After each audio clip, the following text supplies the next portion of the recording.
Welcome to the Gentleman's Guide to the Accursed.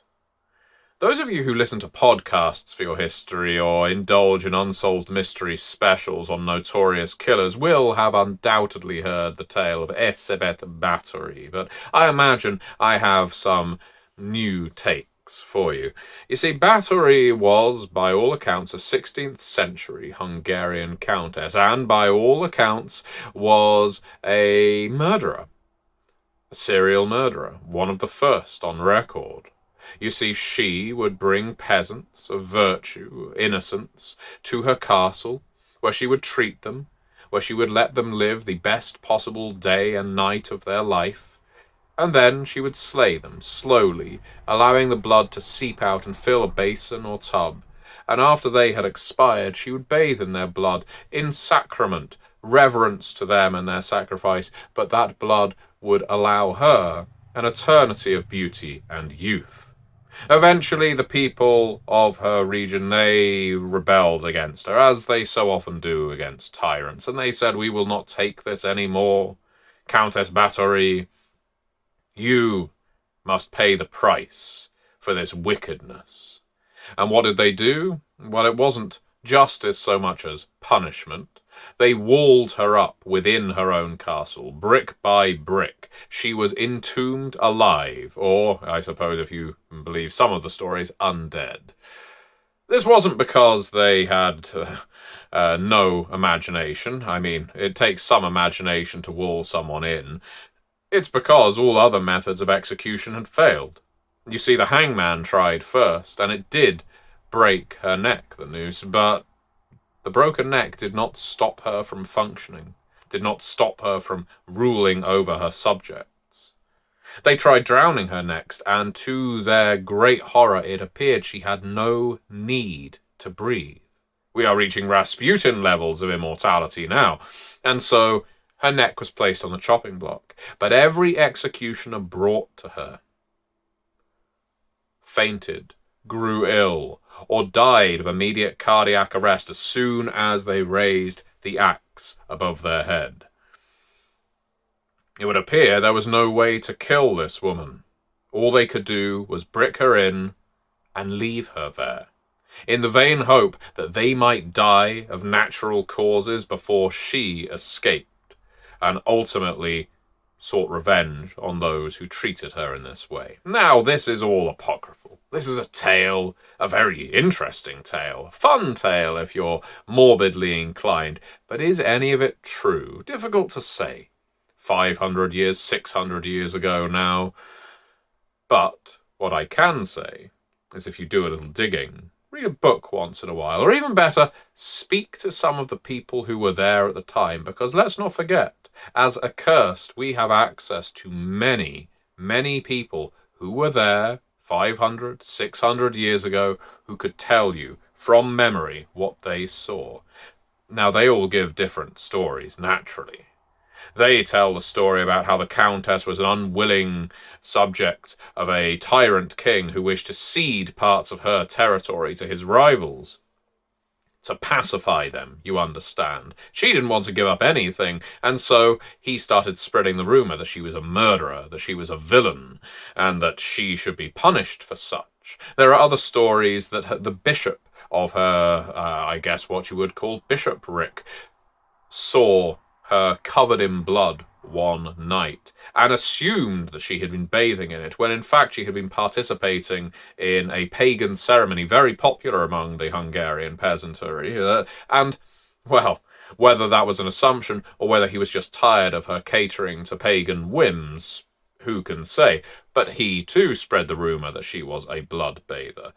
Ultimately, a woman in a man's world, whether it be kings or bishops or peasants, who ultimately saw that she needed taking down a peg or two. How dare she rule in the way she wanted?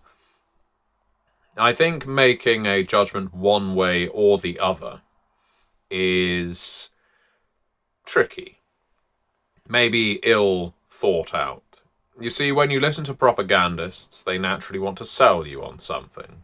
They're either trying to advocate for her purity and innocence, or they're trying to vilify and make you detest her, Caligula style. Whatever the truth, we now, of course, have House Báthory, one of the hungry families, and at its head, Countess Bathory. Oh, it is her. It is Elizabeth Bathory, who was the Countess of our story. She is indeed still active tonight. She still roves around the various Bathoryte strongholds, pulling strings, sometimes openly, sometimes from the shadows, and you could even argue she is the most accessible of all of the family heads. Not because you can drop in on her without invitation, but because when the Bathorytes are holding a grand pageant or gala, it's very likely she will be there. You will be able to see her. You'll be able to see her in all of her youthful beauty. And you may even have a chance to share a word, a kiss, a time with the Countess. Just be warned, she isn't a big fan of enclosed spaces, so, keep that in mind. Now, you could be forgiven for thinking that the Bathorytes are a vainglorious bunch, because after all, according to the stories, their entire blood-bathing ceremony was to ensure their youth. I wouldn't really say that they are a family of vanity so much as luxury. They crave the finer things in life, from soft pillows and glittering jewels to expensive perfumes and isolated castle homes. Oh, and the freshest and sweetest of bloods, because this family does blood bathe. Well, I mean, let's get that out of the way. All hungry families drink blood. It is only the Bathorytes who feel the need to bathe in it. It is a part of their damnation, a symptom, if you like, that they will start eroding. They will start decomposing if they do not apply this fresh coating of innocent blood. Now, does the blood have to be from an innocent? What is innocence, really? There are many accursed who will argue the semantics of that. But what is true is, if you see a Bathoryte bring blood to her face and wash it over, any injuries, any blemishes, any age that was visible will disappear, to the point that you may even forget any atrocities you saw this Bathoryte participate in very recently. In many respects, the Bathorytes and heirs should go hand in hand. They both feel entitled to call the shots, but where they differ is in, well, how their families resemble hierarchies. You see, the heirs resemble the boardroom and the 1% of today. Watching the heirs at play is like watching Succession on HBO. The Bathorytes are closer to the Borgias than the Roys. They're more akin to a French court just prior to the Revolution than they are to the Murdoch family, or Trumps, for example. And they know the risks of playing with such pomp and ceremony, power and excess. They know that eventually people may revolt against them, and they know that they are one of the most hunted, accursed, that go around, because when you're bleeding people, bathing in their blood, it can leave a fair volume of evidence. But if anything, they delight in that danger. The extravagance is the point. So, the two families most certainly differ in the way they carry out their entitlement to rule. To lead would be a better word, I think. You'll never attend a party of greater debauchery and ancient tradition than with the Bathorytes, though it's funny. I have attended Bathoryte parties from time to time, and everyone will commend the ancient traditions on display. But my understanding is it's less about history and more about celebration. They will create whole ceremonies. They will create rituals, whatever they feel is fun. So there is an air of hedonism to the Bathorytes. You need to pick away from the fact that they are not strictly libertines. It is just that they want to celebrate their eternity, their undeath. And it just so happens that doing so often involves a certain amount of bloodletting, and even bathing in such. These red-handed vampires, as that's what they're often known as, are more than just debutantes and hedonists. The area they are most underestimated in is their physique. What do I mean by this? Well, they are more than just beautiful. You see, they see their bodies as physical instruments that need to be perfectly tuned and perfectly played. Anything less than that would be disrespectful in the extreme to those who sacrifice their blood to make the Bathorites who they are. Each Bathorite, I should note, claims that this family is a true family, by which I mean they claim that they can tie themselves to Countess Bathory of the 16th century if they find the right family tree. I don't know how true this is. Adoptions happen, marriages happen, divorces happen, stepchildren, and so forth. But it's the Bathorite line. We are all one family. It is one curse shared among many. No one is alone. There's a certain comfort in that, and I think that's the point that the Bathorites want to make. They acknowledge that what their needs are, the need to coat oneself in blood, are not subtle.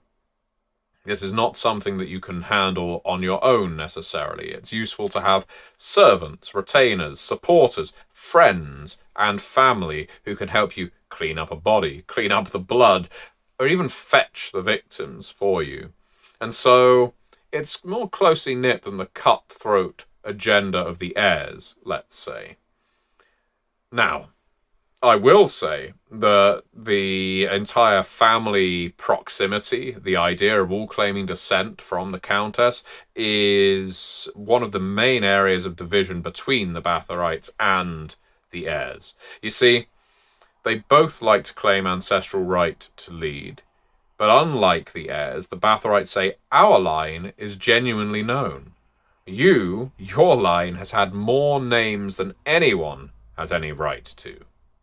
Because remember, the heirs have been through so many different names, families, lineages, and it's mockery along these lines. There was a great event in the 1850s, sadly I wasn't there for it, where the Bathorites called some very powerful heirs out in such a way, essentially describing them all as bastards, that none of them had any true entitlement to rule. That caused a division between the families that has never been repaired. As far as the Bathorites are concerned, the heirs are bastards. As far as the heirs are concerned, they are entangled, entwined, incestuous cretins. Well, there was, at the time, an intent from some of the heirs to fold the Bathorites in, maybe even adopt the name Bathorite next, because they have been through so many. They are attracted to powerful families, and they absorb them into the heirs. The Bathorites withstood and said, no, we do not want to be a part of your mongrel line. And so now, at least the power players in both families don't tend to see eye to eye. So it would be easy to write the Bathorites off as simple decadents, but never forget that she who manipulates the blood manipulates the hungry. Few understand blood in quite the same way as the Bathorites, how it flows, its composition, how to commune with it, the ability to whisper to it. The Bathorites are masters here. They can do so on a whim. When you've seen a string of blood burst free from a victim and make its way through thin air into the waiting palms of a Bathorite, you'll know that you are dealing with a true terror. You know, it's in talking about the Bathorites that I should really get onto the subject of Dracula. He's something of an elephant in the room when it comes to the hungry, isn't he? Many accursed refer to the Bathorites as Draculas, but is that an appropriate epithet or a misnomer? After all, don't a few of the families claim that old Vlad was a part of their line? Well, I'm going to tell you something here and now. But be careful with this knowledge, because Dracula is a hot issue that never goes away. Dracula the twice cursed is how I have heard him referred to. A Bathorite I know, Evelyn Crane, well, she told me the truth. Dracula is her